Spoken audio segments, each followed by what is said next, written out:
नमस्कार, मेरा नाम मनोज पाल है और इस वक्त हमारे साथ मौजूद है मुजफ्फरनगर के मुख्य चिकित्सा अधिकारी सुनील कुमार अग्रवाल जी। सुनील कुमार अग्रवाल जी से हम बातचीत करेंगे। मैं आपको पहले बता दूं कि वो लगभग 7 साल से 2014 से मुजफ्फरनगर में ACMO थे। अब उनका प्रमोशन हो गया तो अब मुजफ्फरनगर के मुख्य चिकित्सा अधिकारी इस वक्त वो है और मुजफ्फरनगर के हालात को वो अच्छी तरह समझते हैं, किस किस तरीके की समस्याएँ मेडिकल के क्षेत्र में आ रही है, क्या क्या समस्या आने वाली है, या ये कहे कि मुजफ्फरनगर का जो जिला अस्पताल है उसमें किन किन चीज़ों की ज़रूरत होगी, या फिर ये कहे कि कोरोना काल में कैसी परेशानियां जनपद ने झेली है चिकित्सा के क्षेत्र में। चिकित्सा के क्षेत्र में हम सुनील कुमार अग्रवाल जी से बातचीत करेंगे कि वो किस तरीके से आने वाले समय में जो कोरोना के केस बढ़ रहे हैं उनको लेकर उनका क्या कहना है। एक बड़ी योजना सेंट्रल गवर्नमेंट की तरफ से चली आयुष्मान भारत कार्ड, आयुष्मान को लेकर वो क्या कहते हैं। मुजफ्फरनगर के जो सरकारी अस्पताल है, जिला अस्पताल है, उसमें किस किस तरीके की सुविधाएं हैं या सुविधाएं बढ़ने के चांसेज है। सबसे पहले सुनील जी, आपका खुशी न्यूज़ में बहुत बहुत स्वागत है। धन्यवाद। मैं पहला सवाल आपसे लूँगा, एक बड़ी योजना केंद्र सरकार की तरफ से चली आयुष्मान भारत कार्ड। आयुष्मान भारत कार्ड को लेकर लोगों का मानना है कि कुछ लोग कि किस तरीके से बनेंगे। कुछ बोलते हैं कि 2011 की जनगणना के आधार पर बनेंगे। अगर वो पूछते हैं कि राशन कार्ड वालों के पास पहुँचो, राशन कार्ड वालों के पास पूछते हैं कि वो आंगनवाड़ी से संपर्क करें, आंगनवाड़ी के पास जाते हैं कि स्वास्थ्य विभाग से पूछे, स्वास्थ्य विभाग बोलता है कि आप राशन कार्ड से। ऐसे मतलब गोल गोल जनता चक्कर काट रही है, उनको ये नहीं पता चला है कि इसका बेस क्या है। सर थोड़ा क्लियर कीजिए। जहाँ तक आयुष्मान कार्ड की बात है, आयुष्मान कार्ड उन्हीं लाभार्थियों के बन रहे हैं जो 2011 की सूची में शामिल हैं, जिनके नाम उस सूची में हैं। कुछ कार्ड उसमें से लोगों के बन गए थे, कुछ उनके फैमिली मेम्बर्स के नहीं बने थे, कुछ के बिल्कुल ही नहीं बने थे। अभी पखवाड़ा बीच बीच में सरकार चलाती है, अभी भी पखवाड़ा हमारा चल रहा है। उसमें टारगेट है कि हम उन सारे परिवार सदस्यों के सबके हम आयुष्मान कार्ड बना दें। लेकिन बात वही है कि 2011 के जो लिस्ट है उसके अनुरूप है, इसके अलावा कोई नया लाभार्थी उसमें कार्ड अभी नहीं बना पा रहा है। क्या सर, मैं आपसे जानना चाहता हूँ, क्या आप मानते हैं कि कुछ लोग ऐसा है कि वो पूरी तरीके से पात्र है उसके लिए, योजनाओं का लाभ नहीं मिल पा रहा है। ऐसे में क्या क्या स्थिति बननी चाहिए कि क्या उन लोगों की भी बननी चाहिए कि नहीं, क्योंकि लिस्ट में नाम है नहीं पर फिर भी वो पात्र हैं। ऐसे कई लोग हैं जो लाभार्थी हैं, उनको पात्र हैं मानते हैं हम, लेकिन लिस्ट में नाम नहीं तो हमारे लिए मुश्किल है, हम उनके नए कार्ड नहीं बना पा सकते हैं। और आगे उम्मीद कर रहे हैं कि सरकार अब आगे सर्वे कराएगी, उन लोगों के नाम उसमें आ जाएंगे, उनके लोगों के भी कार्ड फिर नए सिरे से बनेंगे और उनको उस चीज़ का लाभ मिलेगा।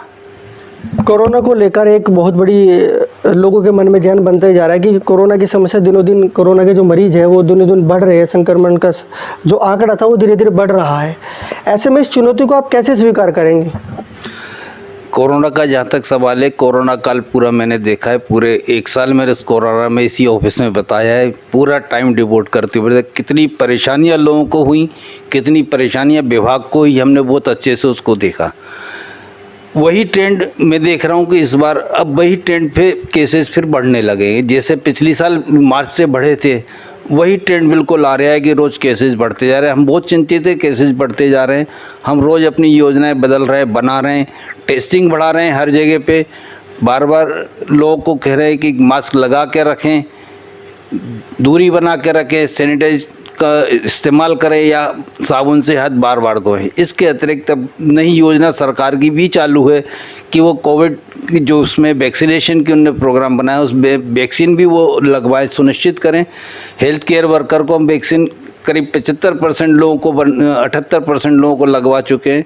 इसके अलावा फ्रंटलाइन वर्कर के भी 78% लोग वैक्सीनेट हो चुके हैं, सेकेंड डोज उनकी चल रही है।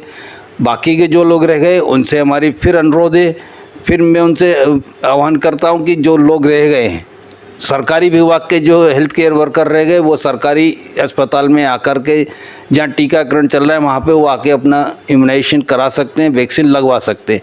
इसी तरीके से प्राइवेट सेक्टर में जो पैरामेडिकल्स उनके रह गए, जो रह गए वो अपने प्राइवेट हॉस्पिटल से जहाँ टीकाकरण चल रहा है कोविड का, वो वहाँ जा कर के ऑन पेमेंट अपना करा सकते हैं।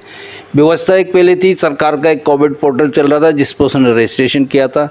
अब वो नया कोविड पोर्टल बनाया है, पिछले कोविड पोर्टल की सारी सूचनाएं उन्हें हटा दी हैं और नया अपनी गाइडलाइन जारी करी है कि जो गवर्नमेंट के पैरामेडिकल्स हैं वो गवर्नमेंट के वैक्सीनेशन सेंटर पर जाकर फ्री ऑफ कॉस्ट करा सकते हैं, और जो प्राइवेट के पैरामेडिकल्स जो छूट गए या जो नए आ गए हैं उनके यहाँ फैसिलिटी पे जाके अपना ऑन पेमेंट करा सकते हैं।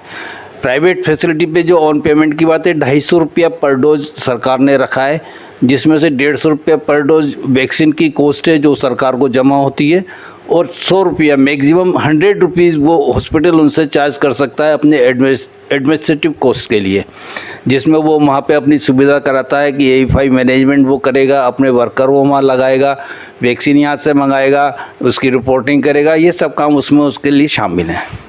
अब मैं जिला अस्पताल की बात करना चाहूँगा। जिला अस्पताल में अक्सर देखा जाता है फिजिशियन डॉक्टर्स के पास काफ़ी भीड़ रहती है। जिला अस्पताल के अंदर दूसरे डॉक्टर्स भी बैठे, जैसे कि एलोपैथिक और आयुर्वेदिक। देश के प्रधानमंत्री कहे नरेंद्र मोदी, या फिर ये कहे कि प्रदेश के मुख्यमंत्री, सूबे के मुख्यमंत्री योगी आदित्यनाथ जी, वो भी कहते हैं अपने शब्दों में कि आयुर्वेदिक की तरफ थोड़ा बढ़े। तो ऐसे में कुछ आपकी तरफ से कोई योजना है कि वो इस तरीके का जो भ्रम है, ये कहा जाता है कि एलोपैथिक या आयुर्वेदिक धीरे धीरे काम करती है, ऐसा कुछ लोगों के मन में धारणा होती है, तो ऐसे में आपकी तरफ से कोई योजनाएं है कि किसी तरीके से दोनों तरीके से डिस्ट्रीब्यूट हो? इसमें कोई भ्रम पालने की ज़रूरत नहीं है। पहली बात तो मैं कहूँगा, तीनों पैथियाँ अपनी अपनी जगह पूरा काम करती हैं। हर पैथी में एक व्यवस्था है कि एक में इलाज में जब उसका इफ़ेक्ट आएगा 4 घंटे लगेंगे, दूसरे में 6 घंटे लगेंगे, लेकिन इफ़ेक्ट तीनों पैथी में अपने अपने स्थिर है। और जनता से भी मैं अपील करूँगा कि वो तीनों पैथियों पे विश्वास रखे, और उसको यदि फिजिशियन के पास नहीं मिल रहा है, स्कोप आज उसके पास कम है कि वहाँ नहीं दिखा पा रहा है, भीड़ बहुत ज़्यादा है, तो वो आयुर्वेदिक डॉक्टर को दिखा पे वहाँ से अपना इलाज करा सकता है। इसी तरीके से होम्योपैथी की तरफ भी वो जाके इलाज करा सकता है। विश्वास तीनों पे रखना है। तीनों पैथियाँ अपनी जगह बिल्कुल सही चल रही हैं, उसमें ऐसी कोई गुंजाइश नहीं कि हम ये कहें कि हम इस पर विश्वास नहीं कर सकते हैं। एक आँख के पर्दे को लेकर मैं बात करूँगा। जो आँखों का अस्पताल जिला अस्पताल के अंदर है, वहाँ देखा जाता है कि आँख के पर्दे के लिए शायद कोई व्यवस्था नहीं है, तो ऐसे में क्या कोई व्यवस्था की जा रही है या फिर आने वाले समय में कुछ चांसेज है?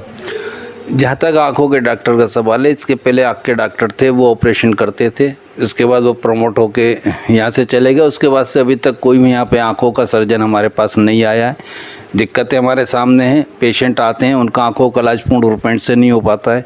जहाँ तक पर्दे का सवाल है, कैटरेक्ट का ऑपरेशन का सवाल है, NGOs के माध्यम से हम ऑपरेशन करा रहे हैं और काफ़ी उसमें सक्सेस हो रहे हैं। काफ़ी ऑपरेशन NGOs ने किए हैं यहाँ से हमारे मरीज़ ले जा कर के। फिर भी मरीजों को असुविधा, इस बात के लिए हमने शासन को लिखा है कि हमको एक आई सर्जन ज़रूर दे दे, जिससे हम यहाँ पे काम सुचारू रूप से चला सकें। एक जो अल्ट्रासाउंड होता है, अल्ट्रासाउंड का ये होता है, रात को मरीज आया और उसको दिक्कतें हैं, बहुत सारी प्रॉब्लम हो गई रात को, उसको जो आवश्यकता है अल्ट्रासाउंड की, तो ऐसी स्थिति में क्या जिला अस्पताल में कोई सुविधा है?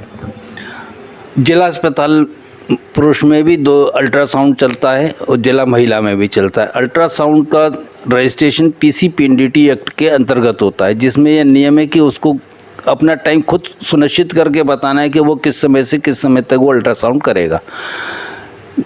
इसके अतिरिक्त जो हमारे जनपद में गायनेकोलॉजिस्ट हैं, जो नर्सिंग होम चला रही हैं, उनके यहाँ अल्ट्रासाउंड है। उनको ये व्यवस्था सरकार ने दी है कि वो ज़रूरत पड़ने पे रात को अपने ही मरीज़ का अल्ट्रासाउंड कर सकते हैं, दूसरे का नहीं। उनको अलाउड है, वो अपने मरीज़ का कर सकते हैं, उनकी ज़रूरत है तो वो करेंगे। जिला अस्पताल में फ़िलहाल अभी रात में मैं नहीं समझ रहा वो अल्ट्रासाउंड हो पा रहा है। दिन में ही हमारे पास इतना रश है कि 2-2 दिन की क्यू लगी हुई है, 2 दिन बाद नंबर दे रहे हैं डॉक्टर, तो रात का तो संभव यहाँ अभी नहीं हो पा रहा है। हम कोशिश करेंगे रात का भी हम शिफ्ट चालू कराएँ, जिससे ज़रूरत पड़े तो वो अल्ट्रासाउंड हो सकें। CT स्कैन और MRI बहुत महंगा पड़ता है, क्या उस चीज़ की कोई सुचारू व्यवस्था है? CT स्कैन की मशीन हमारे यहाँ चल रही है, CT स्कैन हो रहे हैं यहाँ पे, और उसमें कोई ऐसी प्रॉब्लम अभी तक तो नहीं दिखी। कोई प्रॉब्लम आ रही है, बीच में मशीन ख़राब थी, अब ठीक हो गई है और बराबर तरीके से सही चल रहा है। मैं आपसे एक यहाँ सवाल लेता हूँ कि पिछले CMO और इस सुनील कुमार जो अभी वर्तमान में मुख्य चिकित्सा अधिकारी मुजफ्फरनगर है, वो कैसे तस्वीर बदलने में थोड़ी अपनी भूमिका निभाएंगे कुछ अलग? पिछले CMO ने जो काम किया, मैं उनके काम की कोई बुराई नहीं करूँगा, लेकिन हाँ, सीट पे जब आदमी बैठता है, हर आदमी का अपना काम कराने का थोड़ा सा तरीका अलग अलग होता है। मेरे अपने तरीके अलग है, मेरे दोनों तरीके, प्यार से भी मुझे काम कराना है और डांट के भी काम कराना है।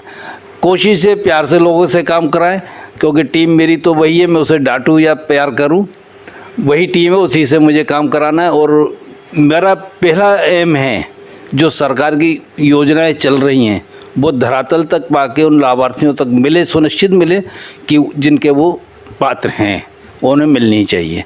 इसके लिए मुझे कुछ भी करना पड़े, मैं उसके लिए हमेशा तत्पर हूँ, तैयार हूँ। तो क्या आम जनता तुरंत सीएमओ से मिल सकती है अगर उनको कोई दिक्कत है किसी भी समय? आम जनता मेरे से कभी भी मिल सकती है, किसी भी समय मिल सकती है। उनसे मिलने के लिए मेरे तरफ से कोई मनाही नहीं कि मैं किसी से नहीं मिलूँगा। आप मुजफ्फरनगर के मुख्य चिकित्सा अधिकारी हो और वीआईपी ट्रीटमेंट कहे या राजनीतिक दबाव कहे, एक पूरे जनपद को देखना एक चुनौतीपूर्ण कार्य है। ऐसे में उस तनाव को कम करने का क्या राज है? आप मेडिटेशन लेते हैं या फिर किस तरीके से अपने आप को मेंटेन कर पाते हैं?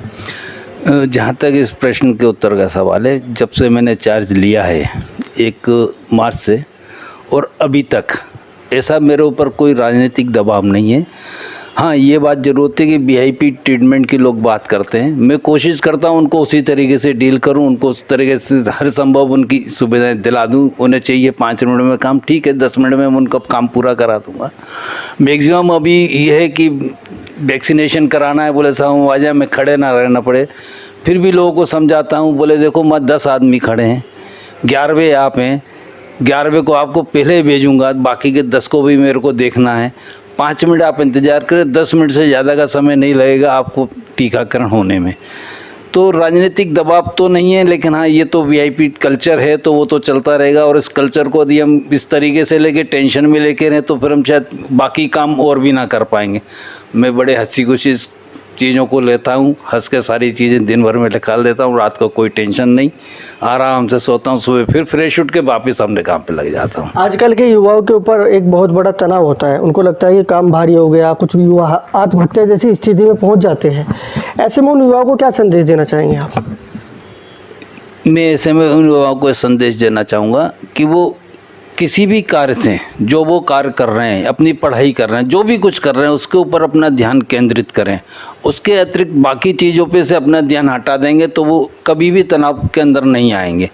और कभी तनाव के अंदर आ रहे हैं तो वो उसके लिए तुरंत योग करना शुरू करें, मेडिटेशन करें, वो तनाव से मुक्त होंगे और अपने कार्य को अंजाम दें। जो कार्य उन्हें करना, जो उन्हें सौंपा गया है, चाहे परिवार ने उन्हें सौंपा है, चाहे सरकार ने सौंपा है, चाहे किसी पार्टी ने सौंपा है, इससे कोई फ़र्क नहीं पड़ता। काम सभी लोग करते हैं। एक मज़दूर आदमी भी दिन भर में काम करता है, सरकारी आदमी भी अपना काम करता है, पॉलिटिशियंस भी अपना काम करते हैं, बाकी जनता भी अपना काम करती है। बगैर काम करे किसी का गुजारा है नहीं। यदि उस काम के प्रति टेंशन में आ जाएं तो मैं समझता हूँ उस टेंशन की वजह से ना तो हम अपना कार्य कर पाएंगे, ना अपने परिवार को हंसी खुश स्वस्थ रख पाएंगे। तो मेरा तो मानना है टेंशन रखने की ज़रूरत नहीं है। कोई भी दिक्कत है उसको शेयर कीजिए, अपनी बात को और लोगों से शेयर कीजिए, अपने फ्रेंड्स से शेयर कीजिए, अपने परिवार के साथ शेयर कीजिए। जब आप उस बात को शेयर करेंगे तो 100% आप उस तनाव से अपने को मुक्त पाएंगे।